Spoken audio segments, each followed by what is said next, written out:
Como les decía a Valeria y a Jime por WhatsApp, ustedes ya tienen un lugar en mi corazón. Ha sido muy especial poder compartir eh, todas estas clases. Me siento agradecida de Dios también de darme la oportunidad de poder compartir con ustedes, aprovechar de contarles algunas cosas. Ya tengo una parte de Paraguay acá en mi edificio. Mar vive en el mismo edificio que vivo yo, en el tercer piso. Yo vivo en el octavo, así que ya tenemos un pedazo de Paraguay acá en Chile. Eh, y ha sido muy especial, ¿no? Conocerlo, eh, ver su corazón también, el deseo que ha tenido y no sé, imagino que Dios va a hacer tantas cosas, ¿no? Que es tan importante la juventud, el trabajo que viene a hacer. Y también contarles que en agosto mi hijita Victoria cumplió 12 años, eh, y ya está entrando en la edad que es más compleja. Yo creo que las mamás me van a entender. Eh, pero también agradecida de eso y así como Gladys hoy día está celebrando 15 años de aniversario, eh, felicitarla por eso y también contarles que con Claudio en el 11 de octubre cumplimos 20 años de matrimonio y estábamos orando ahora hace poquito juntos y agradeciéndole a Dios, ¿no? Por todo lo que ha significado nuestro camino, ¿no? Y básicamente el deseo que he tenido de compartir todos estos talleres con ustedes es lo que yo he aprendido, ¿no? Y siempre tiene que partir por mí. Entonces, esta clase es y sigue siendo para mí primero, y también quiero compartirla con ustedes, pero cada una ha tenido un viaje con Dios, y tenemos un caminar con Dios. No todas somos iguales, no todas tenemos el mismo camino, enfrentamos situaciones distintas, pero la intimidad que podemos alcanzar con Dios, eso es algo que puede ser una realidad, ¿no? Y eso es lo que yo más deseo. Es como, el título hoy día es muy animante, es agua viva, ¿no? Y a medida que avancemos en la clase van a ir entendiendo a qué se refiere, pero básicamente tiene que ver con poder tener una relación con Dios viva, ¿no? Que a veces pasamos por periodos que son más complejos y me ha estado pasando a mí. Voy a ir compartiendo un poquito más de eso, pero sin hacer más preámbulos voy a ir a la PowerPoint para compartir. Eh, no sé por qué no me aparece el botón de compartir pantalla. Esperemos un minutito. Ahora sí.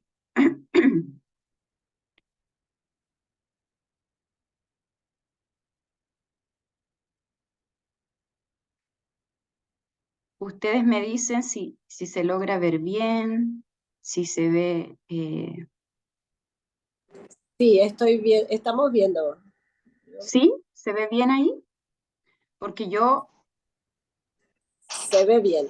Sí, no veo lo que ustedes tienen visualizado. Entonces, taller de mujeres, agua viva, Jesús y la samaritana. De eso vamos a estar aprendiendo hoy día. Este va a ser el último taller de este ciclo. No sé si habrán nuevos ciclos, si es la voluntad de Dios, van a haber más ciclos. Este es un sueño que yo estoy cumpliendo también con Dios. Entonces, sepan que tengo toda la disposición de seguir compartiendo, pero al menos este ciclo va a terminar hoy.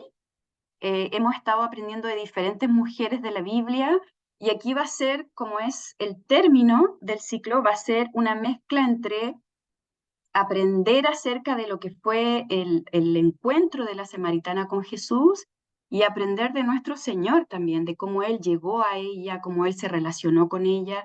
Y es una de las cosas que a mí más me apasiona, honestamente, la forma en que Jesús se relacionaba con las mujeres, que muchas veces es cuestionado, ¿no?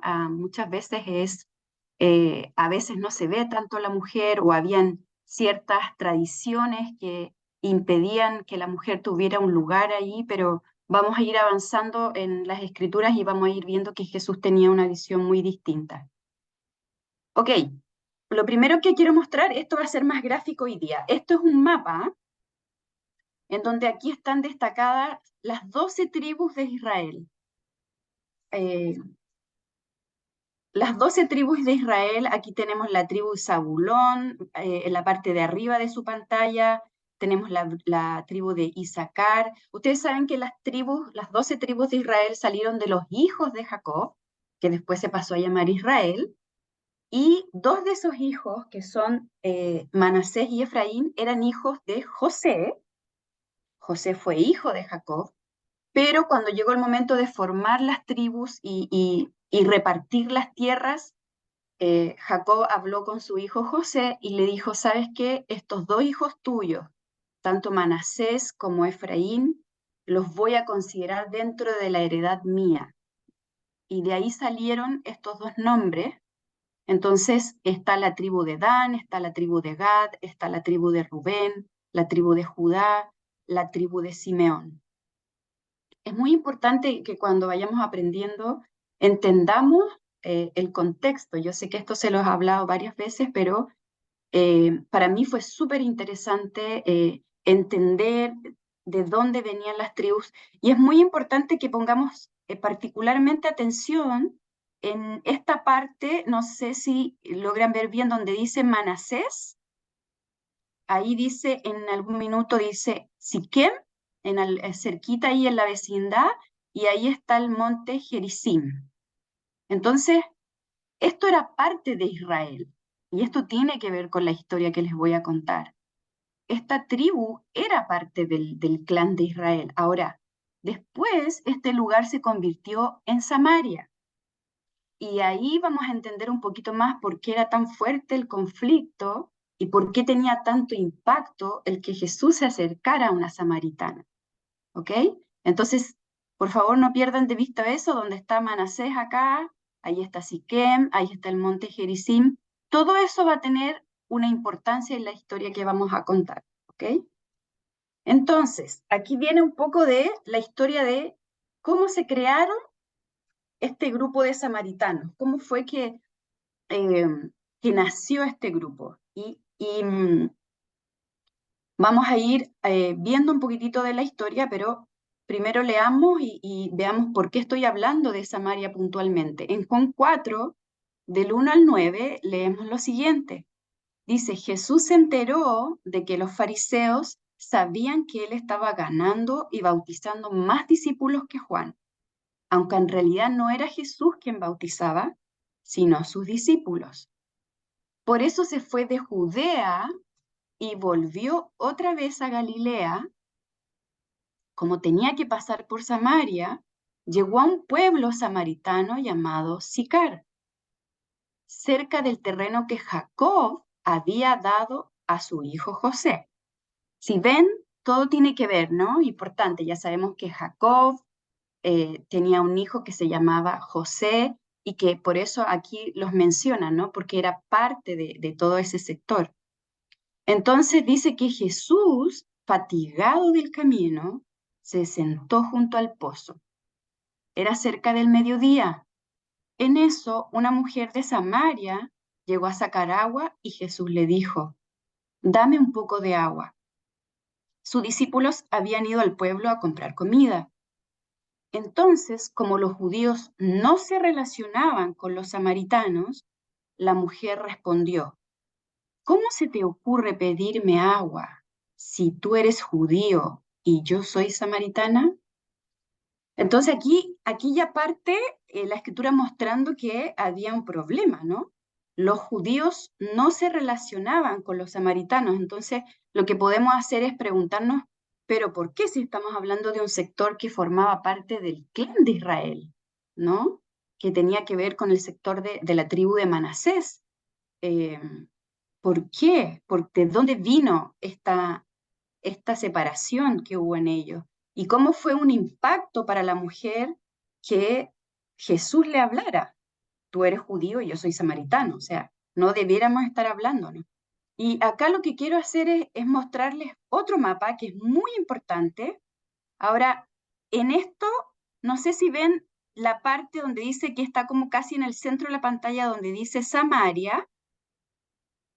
Abajo ustedes ven donde dice en letras como mayúsculas, Judea, ¿cierto? Y arribita, casi en la parte de arriba de la pantalla, ahí se ve un no alcanzó a terminarse en el mapa, pero eso es Galilea. Entonces, si vamos a la parte de abajo, Jesús estaba en Judea, de acuerdo a la escritura, y como no quería tener y no quería hablar todavía con los fariseos acerca del tema del bautismo, porque se estaban enterando, entonces Jesús dice que decide ir a Galilea, o sea, hacia el norte, hacia arriba.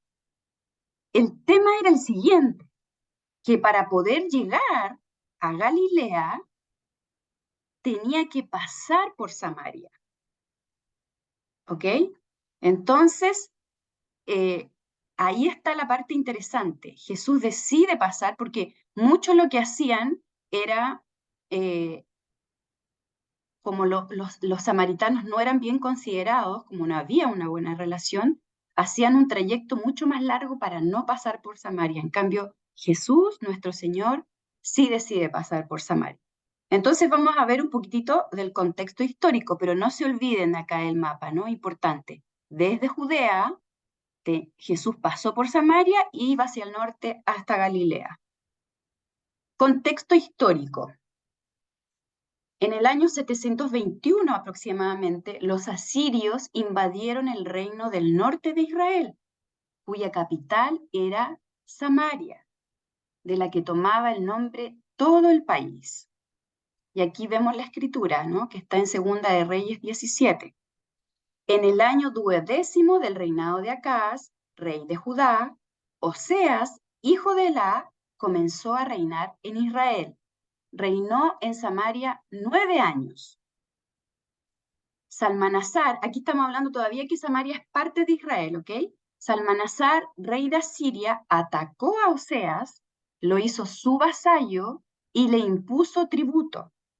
Más tarde, el rey de Asiria descubrió que Oseas lo traicionaba, pues ésta había enviado emisarios a So, rey de Egipto, y además había dejado de pagarle el tributo anual. Por eso el rey de Asiria mandó arrestarlo y lo metió en la cárcel. Después invadió el país entero, marchó contra Samaria y sitió la ciudad durante 3 años. En el año 9 del reinado de Oseas, el rey de Asiria, después de conquistar Samaria, deportó a los israelitas a Asiria y los instaló en Jalaj, en Gozán, que está junto al río Jabor, y en las ciudades de los medos. Entonces aquí ya vemos, este es el inicio de esa separación que hay de Samaria. El rey de Asiria decide invadirlos. Recuerden que en ese tiempo los dominios así se alcanzaban, ¿no? Todos los reyes querían tener grandes dominios y se apoderaban de otros países, ¿no? De otros reinos. Y generalmente, como pasaba en Israel, generalmente Dios permitía estas cosas porque Israel estaba siendo infiel o porque no le estaban agradando. Entonces aquí lo que ocurre es que los judíos son deportados a Asiria. Algunos de los habitantes del norte de Israel inevitablemente empezaron a mezclarse con los venidos de otras tierras. Entonces, deportó a los judíos que estaban en ese sector de Samaria hacia Siria y hacia varias partes de ahí, pero también no se puede deportar a todo un país. Entonces, algunos judíos se quedaron ahí, en Samaria, pero este rey de Asiria trajo gente también de su reino a vivir, que era una forma de tomarse también el lugar, a vivir donde vivían los samaritanos ahí, ¿no? Que eran parte del pueblo de Israel. Entonces lo que sucede, y como dice acá en Segunda de Reyes 17:24, empiezan a mezclarse. ¿Por qué? Porque a pesar de que ellos adoraban a Dios, los que estaban ahí rezagados en Samaria, que en general se dice que los rezagados tenía que ver con gente que era mujeres, con ancianos, o sea, como que dejaban los que podían complicarle menos o más la existencia y se llevaban como los mejores, los deportaban. Entonces, quedaban como un remanente ahí rezagado, pero también traían gente desde Asiria y la colocaban a vivir ahí. Entonces ocurría una mezcla de culturas y también ocurría una mezcla de los dioses que se adoraban. Entonces, lo que pasó ahí con el pueblo es que comenzó a mezclarse. Y dice acá, así lo cometieron lo que era para los judíos un pecado imperdonable. Perdieron su pureza racial. Entonces, claro, ¿por qué? Porque estos hombres que pueden haber quedado se casaron con estas mujeres que eran paganas y engendraron hijos, pero que eran hijos que no eran judíos completamente. Y para los judíos el tema de la raza, de mantener la raza, era muy importante.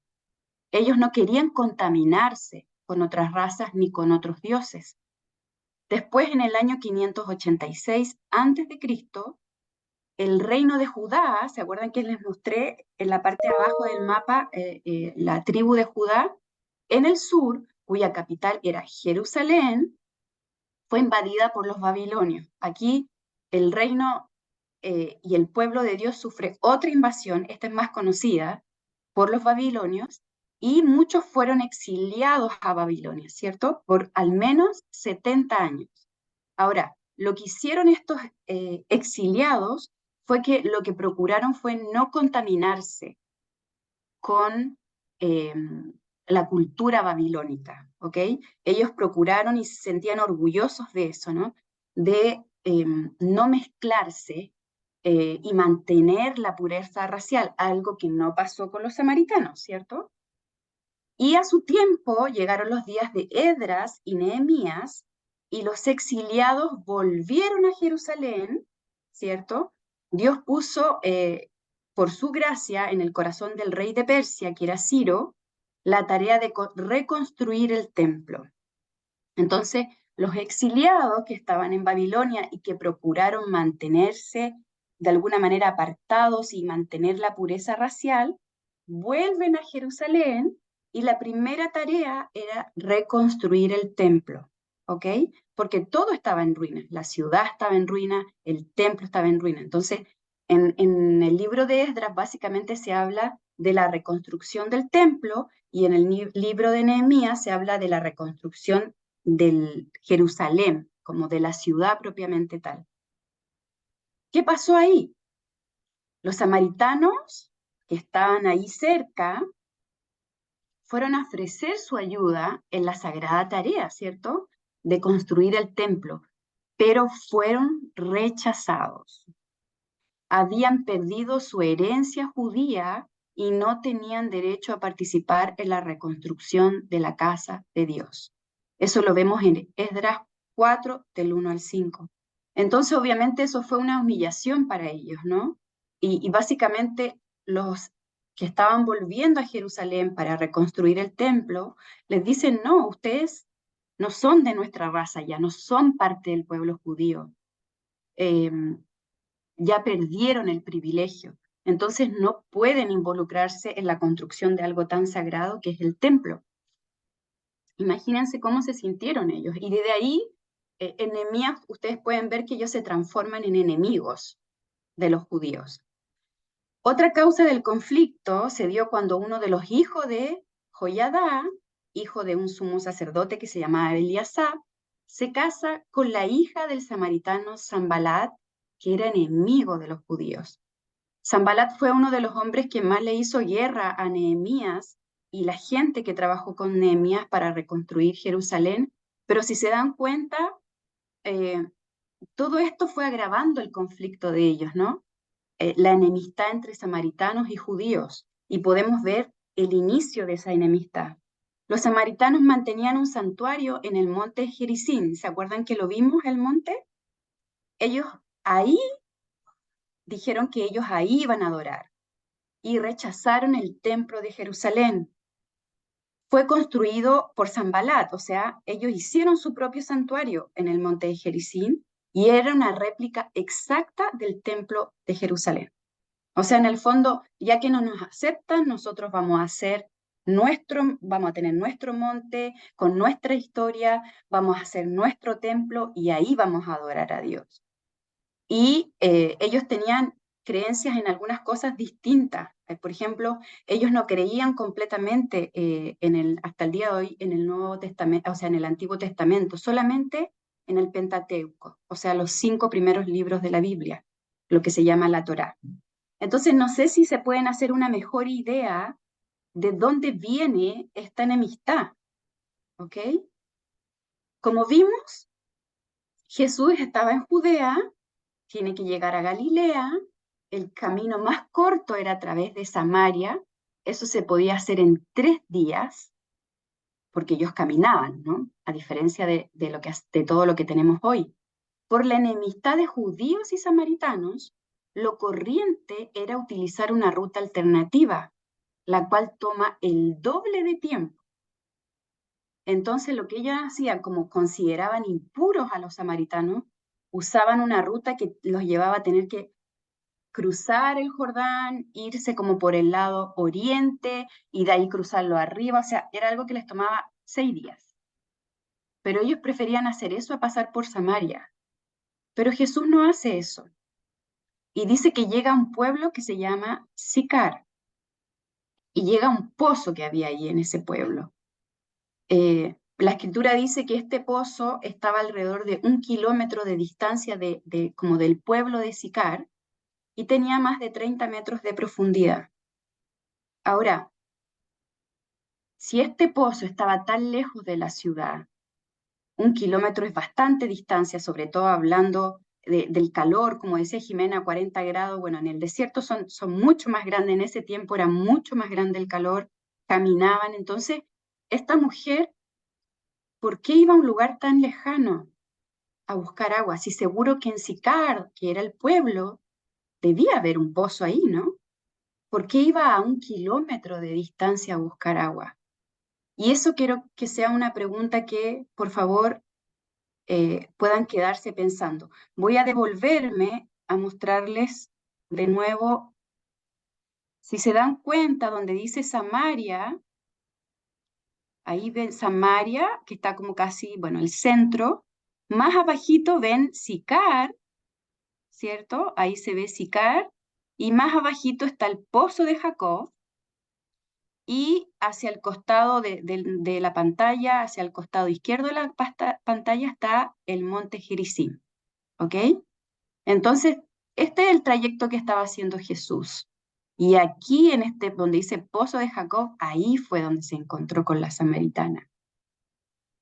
Vamos a avanzar.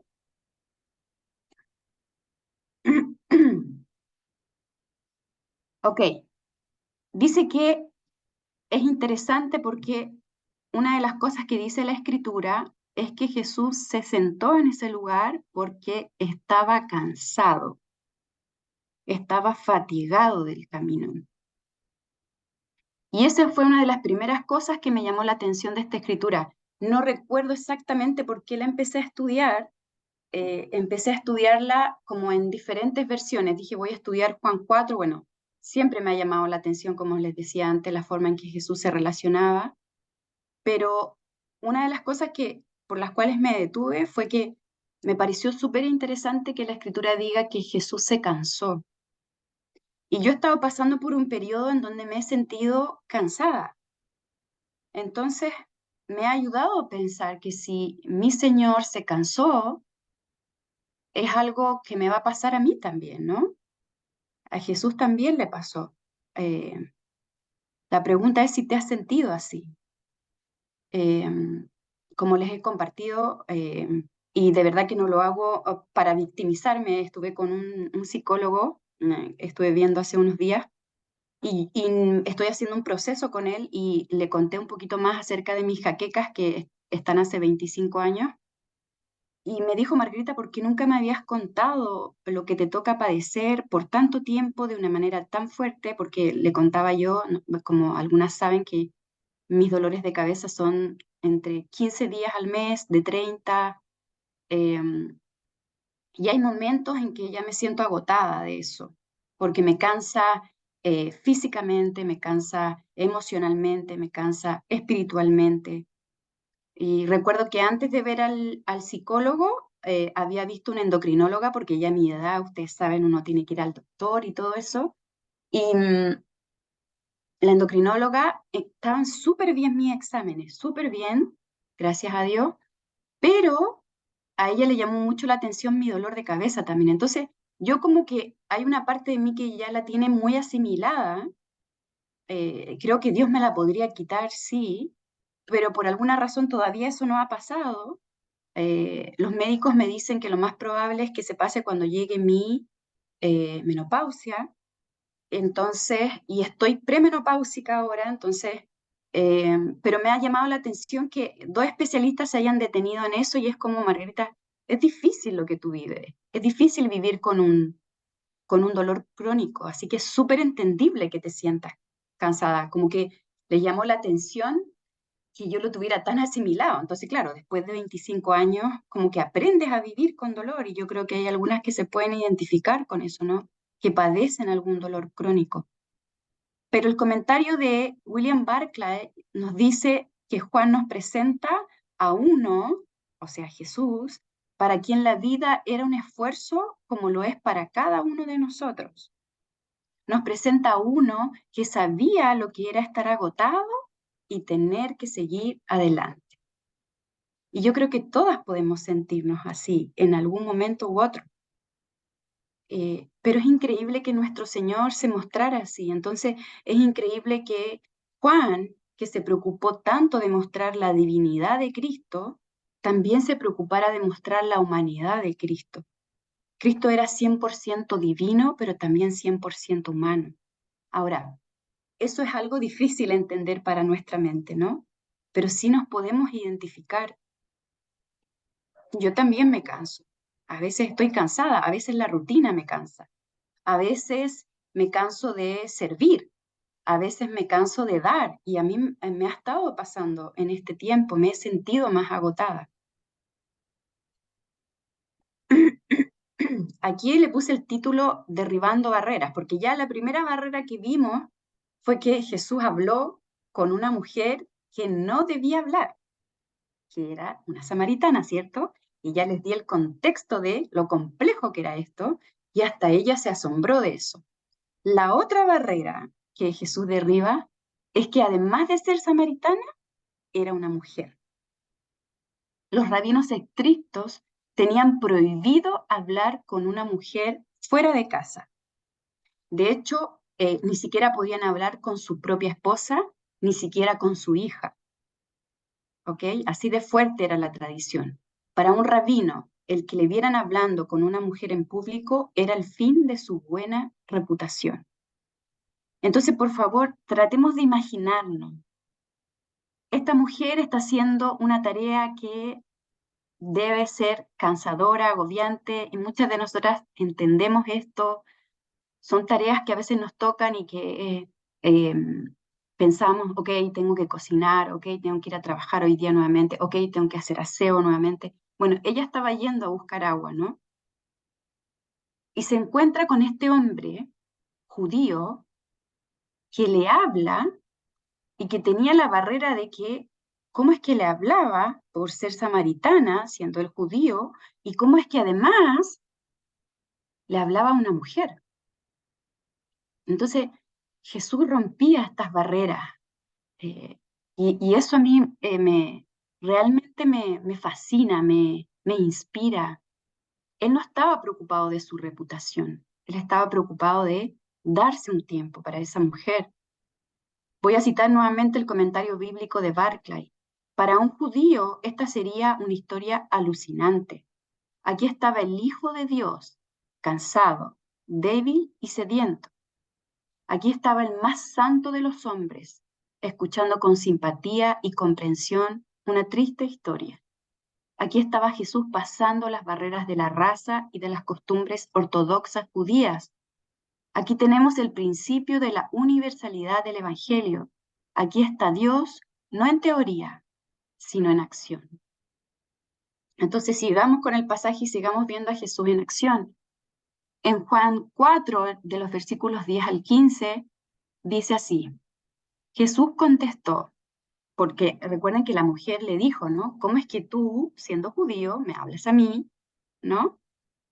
Si supieras lo que Dios puede dar y conocieras al que te está pidiendo agua, contestó Jesús, tú le habrías pedido a él y él te habría dado agua viva. La mujer dijo, Señor, ni siquiera tienes con qué sacar agua y el pozo es muy hondo. ¿De dónde, pues, vas a sacar esa agua viva? ¿Acaso eres tú superior a nuestro padre Jacob, que nos dejó este pozo, del cual bebieron él, sus hijos y su ganado? Todo el que beba de esta agua volverá a tener sed, respondió Jesús, pero el que beba del agua que yo le daré no volverá a tener sed jamás, sino que dentro de él esa agua se convertirá en un manantial del que brotará vida eterna. Señor, dijo la mujer, dame de esa agua para que no vuelva a tener sed ni siga viniendo aquí a sacarla. Y aquí una de las cosas que, perdón, más llamó la atención fue cuando Jesús le dice, si supieras lo que Dios puede dar y conocieras al que te está pidiendo agua, si tan solo supieras. Y fue como si yo me viera reflejada ahí en la escritura, es como si supieras, Margarita, lo que Dios puede y quiere darte. Si supiera cualquiera de nosotras que esté ahí, María Eugenia, Jime, Kiara, si supieras, ¿no? Y algo que acá pasa es que podemos ver que el diálogo que Jesús tiene con la samaritana es muy parecido al que tiene con Nicodemo en Juan 3, ¿no? Cuando Nicodemo va a Jesús, ¿ok? Acá es distinto porque acá fue Jesús quien se detuvo para la mujer, pero Nicodemo era un rabino, era un hombre que comprendía las escrituras, ¿no? Pero si nos damos cuenta es muy parecido porque ellos lo que hacen es tomar las palabras de Jesús literalmente. Cuando Jesús le dice a Nicodemo, tienes que nacer de nuevo, para Nicodemo fue como, ¿y cómo puedo eso? ¿Cómo puedo entrar de nuevo en el vientre materno? ¿No? Tomaron textual las palabras.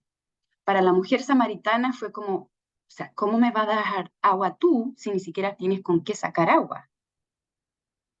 Y muchas veces en nuestra humanidad nos cuesta ver lo que Dios nos está comunicando.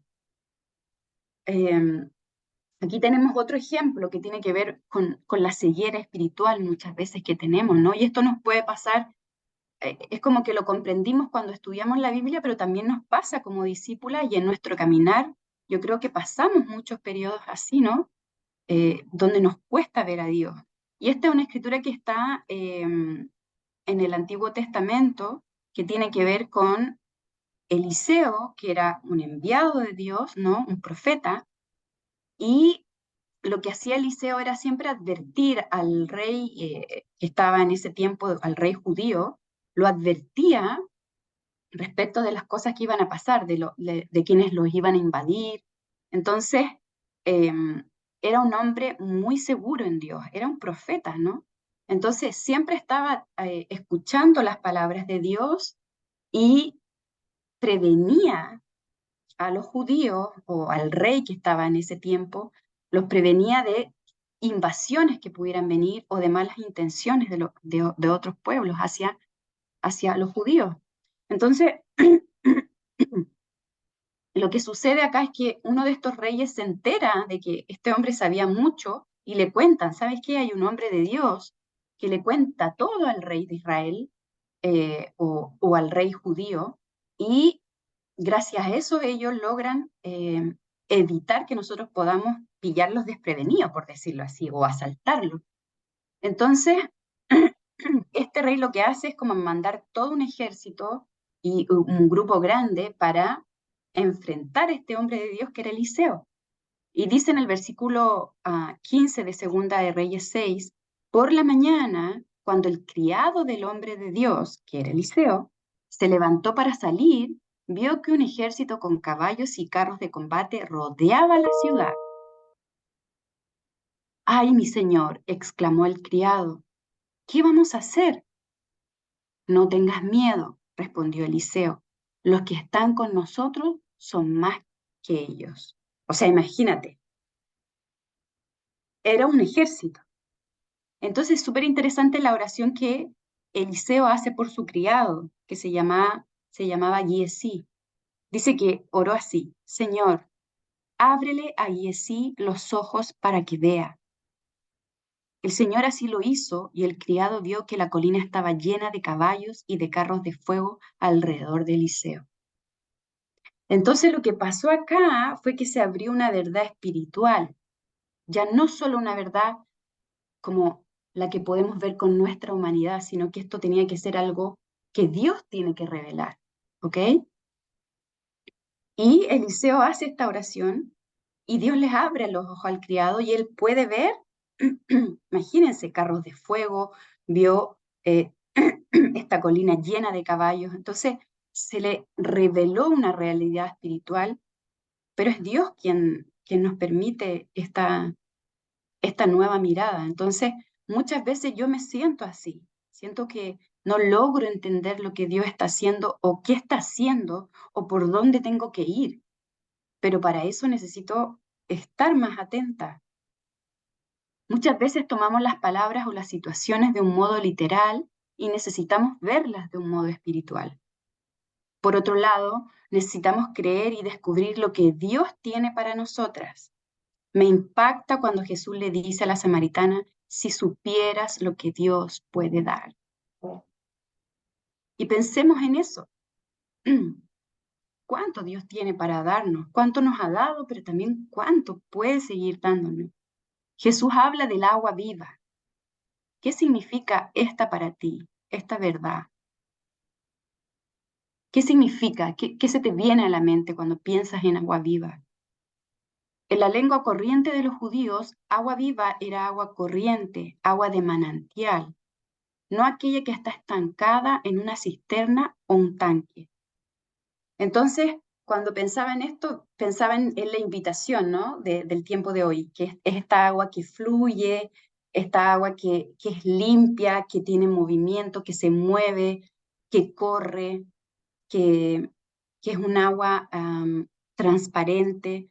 Entonces, yo muchas veces me he sentido más estancada que como agua de manantial espiritualmente. Eh, a veces me siento más como un agua de cisterna, como que y se empieza a contaminar además esta agua, porque empieza a salir la naturaleza que tengo, ¿no? Entonces, esta agua viva, al contrario, es otra cosa, es algo que va a correr por dentro de nosotros. En el Salmo 42, en los versículos 1 y 2, leemos: como ciervo jadeante que busca las corrientes de agua, así te busca, oh Dios, todo mi ser. Tengo sed de Dios, del Dios vivo. Increíble. Esta es una actitud que yo quiero mantener aún en mis periodos más complejos, tener sed de Dios. Y si veo que no estoy teniendo sed de Dios, orar por tener sed de Dios. Pero buscar a Dios con todo el ser y buscar a Dios, a un Dios vivo, no a un Dios aburrido, no a un Dios estancado, no a un Dios rutinario. Por otro lado, en Jeremías 17:13 leemos: Señor, tú eres la esperanza de Israel. Todo el que te abandona quedará avergonzado. El que se aparta de ti quedará como algo escrito en el polvo, porque abandonó al Señor, fuente de aguas vivas. Entonces, esto tiene que ver con nuestra relación con Dios. Constantemente necesito despertar a mi necesidad de Dios. Constantemente tengo que recordar esta sed de Dios que tengo y que Dios puso en cada uno de nosotros. Dios puso una sed de Él. A veces está muy escondida, a veces está al rojo vivo, pero tenemos que aprender a ser conscientes y si necesito despertar, despertar a eso, ¿no? Y a veces yo me tengo que recordar eso. Yo necesito a Dios, yo necesito estas fuentes de aguas vivas. Sigamos viendo el pasaje de Juan. Aquí en Juan 4, del 16 al 19, eh, Jesús le dice a la mujer, aquí ya empieza Jesús a entrar más profundo, ¿no? Ve a llamar a tu esposo y vuelve acá, dijo Jesús. No tengo esposo, respondió ella. Jesús le dijo, bien has dicho que no tienes esposo. Es cierto que has tenido 5 y el que ahora tienes no es tu esposo. En esto has dicho la verdad. Entonces, cuando, ¿se acuerdan que dejamos pendiente la pregunta de por qué esta mujer iría a buscar agua tan lejos, a 1 kilómetro de la ciudad? Si de seguro que en Sicar había un pozo y lo más probable es que tuviera un escrutinio público ella, porque no era una mujer que culturalmente fuera bien vista. En los días de hoy no es bien vista una mujer que ha tenido 5 hombres y que ahora tiene un sexto. Imagínense en ese tiempo, que era mucho más estricto. Entonces seguro que esta mujer era muy mal vista, muy juzgada, y por eso iba a un lugar tan trabajoso para ir a buscar agua y quizás escogía una hora donde no hubiera más gente, porque no se menciona que hubiera más gente en esta conversación, precisamente para no sentir estas miradas de juicio sobre ella, ¿no? Pero cuando habla con Jesús, por alguna razón se siente en la libertad de ser abierta. Y eso tiene que ver mucho por cómo Jesús se acerca a ella. O sea, Jesús le hizo la siempre pregunta de, ve a llamar a tu esposo y vuelve acá. Y ella le dijo honestamente, no tengo esposo. Y después Jesús le revela que sabía más de ella, ¿cierto? Le dice, me has dicho la verdad porque tuviste 5. Imagínense lo que esta mujer, como este hombre, eh, es un profeta, dice la escritura más abajo, ¿no? Aquí en el versículo 19 dice, la mujer dijo, Señor, me doy cuenta de que tú eres profeta. Nuestros antepasados adoraron en este monte, pero ustedes los judíos dicen que el lugar donde debemos adorar está en Jerusalén.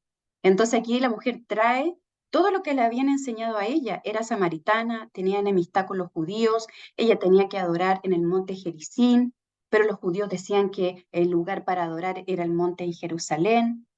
Entonces, para ella era todo como algo nuevo que se estaba mostrando, ¿no? Después vemos los versículos 21 al 26 que Jesús le contestó, créeme mujer, que se acerca la hora en que ni en este monte ni en Jerusalén adorarán ustedes al Padre. Ahora ustedes adoran lo que no conocen, nosotros adoramos lo que conocemos, porque la salvación proviene de los judíos, pero se acerca la hora y ha llegado ya en que los verdaderos adoradores rendirán culto al Padre en espíritu y en verdad, porque así quiere el Padre que sean los que le adoren. Dios es espíritu y quienes lo adoran deben hacerlo en espíritu y en verdad. Sé que viene el Mesías, al que llaman el Cristo, respondió la mujer. Cuando Él venga nos explicará todas las cosas. Ese soy yo, el que habla contigo, le dijo Jesús. ¡Wow! O sea, increíble. Imagínense, la enemistad de samaritanos y judíos llevaba alrededor de más de 400 años. Lo que está haciendo Jesús acá es tremendo porque está rompiendo una barrera tremenda de prejuicio, de división, de menosprecio también hacia la mujer. Muchas veces así era tratada la mujer en ese tiempo. No tenía el valor que tenía un hombre. Entonces acá Jesús habla con la mujer y le dice, va a venir una nueva forma de adorar a Dios que no tiene que ver con un lugar, no tiene que ver con un monte u otro. Eh, lo que quiere es que lo adoren en espíritu y en verdad. Y además se revela a ella. Es como, yo soy el Mesías. Ella tenía una idea del Mesías. Recuerden que los samaritanos tenían una idea de Dios, pero también tenían ideas de otros dioses. Entonces, como que ellos tenían una mezcla de dioses. Entonces, ellos sabían del Cristo, pero estaba mezclado con otras enseñanzas. Pero Jesús se revela a ella y le dice, yo estoy hablando contigo. Imagínense en esa situación. La historia de la samaritana era dura, seguramente no aceptada por la sociedad. Jesús la enfrenta con su realidad, la lleva a mirar a su interior, a reconocerse. O sea, Jesús apuntó a que ella pudiera conectarse con ella, con lo que estaba en su interior. Le habló de lo que era su vida. Pero qué tremenda revelación tuvo con el Mesías. Muchas veces podemos estar adorando a Dios, pero haciéndolo de una manera ignorante, sin estar teniendo estas revelaciones. O a veces vivimos solamente porque asistimos a la iglesia o porque cumplo con mi tiempo con Dios, pero Dios quiere revelarse a nosotras. Dios se reveló a esta mujer y Dios también quiere revelarse a nosotras. Entonces a veces pasa que nos conformamos y no vamos más allá en nuestro lazo con Dios. Tenemos que tener cuidado en la forma que adoramos, porque a veces eh, podemos estar rechazando un conocimiento que tenemos a nuestro alcance. Dios está a nuestro alcance, Dios quiere revelarse. Y eso nadie lo puede hacer por nosotras, tiene que nacer de nosotros mismos, ¿no? Dios es espíritu y no está limitado a lo tangible, a cosas, a lugar, etc. El espíritu me permite conectarme con verdades espirituales que no puedo alcanzar con mi humanidad. Entonces, para tener esta agua viva, requiere una relación con Dios que vaya siendo más íntima. Y en la medida que yo me pueda relacionar con Dios de una manera más íntima, puedo ir descubriendo más mi interior, puedo ir mostrándoselo, porque tengo la seguridad de que Él me va a aceptar, así como lo hizo con esta mujer. Esta mujer pudo ser abierta con Jesús y decirle de un momento para otro, no tengo esposo. ¿Por qué? Porque Jesús tocó su interior. Y ese es el poder que tiene Dios, tocar nuestro interior. Dios no tiene límites para trabajar en nuestra vida.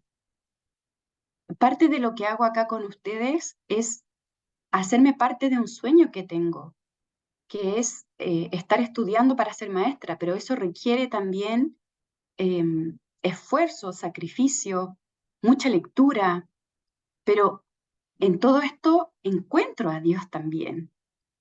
Y eso me encanta, eso me apasiona. Saber que Dios no tiene límites y que puedo ir descubriéndolo y que mi camino con Él es vivo, porque Él es un Dios vivo. Barclay indica, no hay tapujos ni disfraces que oculten de la mirada de Cristo. Él puede ver hasta lo profundo del corazón humano y no solo ve lo malo, sino también ve al héroe que hay dormido en el alma. Y esa era una de mis intenciones de compartirle esto, porque es cierto, Dios ve todo aquello que necesitamos cambiar, lo vio en la mujer también, ¿no? Pero también quitó las barreras que habían. Y en el fondo, eso la llevó a ella como, y fue tan fuerte que ella fue al pueblo a contar esto porque era tan increíble, ¿no? Y se le reveló. Entonces, quizás hay cosas que están dormidas en nosotras. Yo he podido pensar en eso en este tiempo. Quizás hay cosas que están dormidas en mí. Hace poco pasé una situación en donde sentí que Dios me estaba disciplinando. No puedo contar más explícitamente la situación porque involucra a otro, pero justo yo estoy lidiando y estaba tratando en mi relación con Dios el hecho de que me cuesta sentirlo de una manera como padre, ¿no? Como papá que te abraza, papá que te apapacha, como dicen algunos, papá que te dice tú eres mi hija preciosa. Y estaba trabajando más profundamente en eso porque me estaba costando. Yo le decía a Dios, yo sé que yo no lo voy a seguir por mi sentir, pero a veces necesito un abrazo suyo. Y bueno, creo que les he contado que todo esto tiene que ver en parte por un padre que estaba limitado afectivamente, por lo tanto no me lo pudo dar a mí. Y estoy en paz con eso, pero eso obviamente trajo consecuencias a mi vida y hoy día eso se traslada muchas veces a mi relación con Dios. Estaba justo como en esa batalla pidiendo ayuda con respecto a eso, porque a veces eso es algo como que me desespera, ¿no? Y me afecta en mi fe.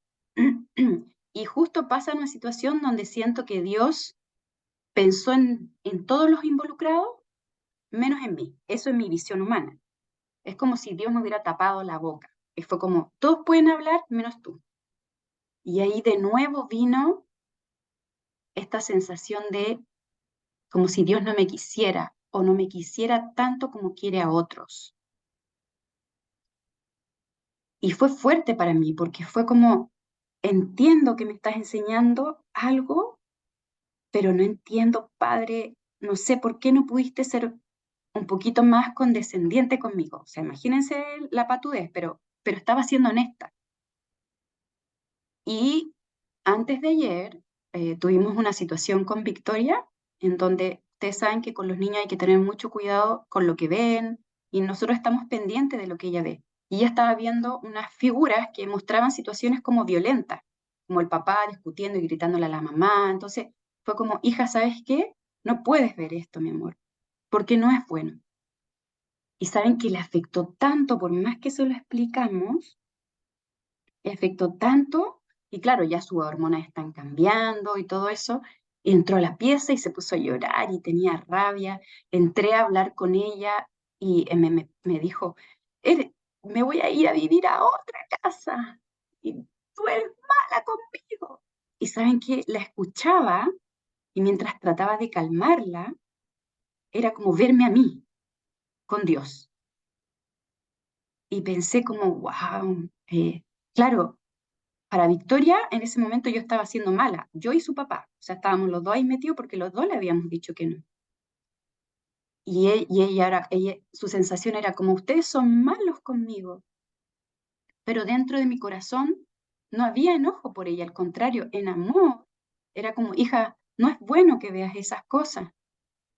Y después era mirar y ver cómo yo me comporto con Dios muchas veces, cómo me sentí en esta situación, ¿no? Entonces, algo que empecé a orar es tener una mirada espiritual de las situaciones. A veces me pongo en una postura de ceguera espiritual.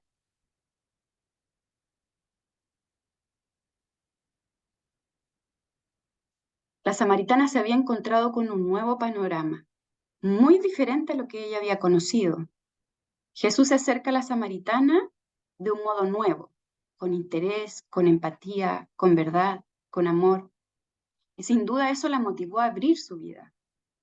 Busquemos tener con el Padre una relación viva. Yo quiero orar por esas cosas. Bueno, de hecho vengo orando ya hace un rato, que quiero que mi relación con Dios y que su espíritu trabaje en mí y que yo lo pueda sentir como agua viva que corre dentro de mí. Y que podamos orar así, ¿no? Orar para tener ojos espirituales y no ver las cosas tan literales o tan como la circunstancia me lo muestra, sino orar para decir, Señor, ¿qué es lo que tú me quieres mostrar en esta situación? ¿Sabes que no estoy logrando verlo? ¿O sabes que me está costando sentir confianza de abrirle mi corazón? O hablar con alguna otra hermana, a veces no ayuda a orar con otros. A mí me ayudó a orar con mi esposo antes de la clase, porque estoy batallando con cosas así, como les comparto, con sentirme cansada, con que me cuesta ver a Dios que me ama de una manera tan grande, tan maravillosa. Y por eso creo que es importante, uno de los profesores nos decía que es importante que tomemos las oraciones que Pablo hacía y que las tomemos para nuestra vida. Y aquí Pablo está orando por la iglesia de Éfeso y dice así, dice, pido que el Dios de nuestro Señor Jesucristo, el Padre glorioso, les dé el espíritu de sabiduría y de revelación para que lo conozcan mejor. Pido también que les sean iluminados los ojos del corazón para que sepan a qué esperanza Él los ha llamado, cuál es la riqueza de su gloriosa herencia entre el pueblo santo y cuán incomparable es la grandeza de su poder a favor de los que creemos. Entonces tengamos este tipo de oraciones por nosotras mismas y por otros también, ¿no? Que podamos tener sabiduría en medio de situaciones que puedan ser complejas, que Dios pueda revelarse para conocerlo mejor. Y una oración que estaba haciendo por mí es que Dios me ilumine los ojos del corazón para entender más a lo que Él me ha llamado, para unirme más a su plan por mi vida, eh, para mirar las cosas, para tener esperanza, para saber que Él actúa a favor mío, que Él me ama, que así como trató a la samaritana, me trata a mí. Lo que pasa es que a veces mis heridas, mis barreras, mis cegueras no me permiten verlo, ¿no? Y para eso necesito orar de esta manera. Muchas veces les confieso que me pasa que oro así como, Padre, por favor, ábrame los ojos del corazón, pero por favor que no tenga que ser con una situación difícil, de sufrimiento. Y en realidad Dios sabe cómo va a trabajar en nosotros, ¿no? Y a veces le tenemos miedo a esas situaciones, pero por otro lado, es cuando más está dispuesto el corazón. Y bueno, una de las situaciones difíciles que nosotros estamos enfrentando como familia es el cáncer de nuestra hermana. La hermana, yo soy la hermana mayor, es la que viene después de mí, y es un cáncer que no tiene cura, entonces ese es un nuevo proceso que también me ha afectado, ¿no? Pero que también veo que ella está dando la batalla, ella es una discípula, y yo veo como ella busca aferrarse a Dios y a su fe. Hace unos días murió una hermana muy querida, ya avanzada en edad, tenía muchas dolencias, pero era increíble pensar, ella llegó, ¿no? Porque las hermanas que estaban cerca decían, ella siempre estaba orando, siempre, aún con todo lo que ella estaba postrada en cama, pero oraba. Y era increíble pensar cómo ella está mejor que nosotros. Ella llegó a la meta. Y ojalá cada una de nosotras y mucha más gente llegue a la meta, ¿no? Y me impacta como personas que están en sufrimiento logran tener un corazón mucho más suave a lo que Dios está mostrando. No sé si te ha pasado que has visto personas de fe que están pasando por periodos difíciles, pero dicen, pero yo creo en Dios, Dios tiene el control, y es como, wow, qué increíble. Y es porque el corazón está con esa disposición y porque están logrando ver las cosas más allá de las circunstancias. Entonces, esa era la invitación es también que a lo mejor despiertes esa heroína que está dormida o que despiertes aquellos sueños que puedes tener o que también busques unirte al plan de Dios para tu vida, porque sin duda Dios tiene plan para la vida de cada una de nosotras y es el mejor plan el que Él tiene. Increíble saber que tenía un plan para esta mujer, ¿no? Increíble que Jesús se dio el tiempo para hablar con una, pero que de seguro transformó su vida. No se dice más allá de la mujer samaritana, pero yo creo que esto debe haberla impactado muchísimo, muchísimo. Y así quiero que también mi relación con Dios me impacte, ¿no? Así que eso quería compartir, hermanas, de todo corazón con ustedes. Espero se haya entendido, espero de alguna manera haberlas ayudado. Esto me está ayudando a mí, estoy trabajando en esto, estoy necesitando de esto también, así que eso es lo que quería compartir y les dejo un abrazo grande.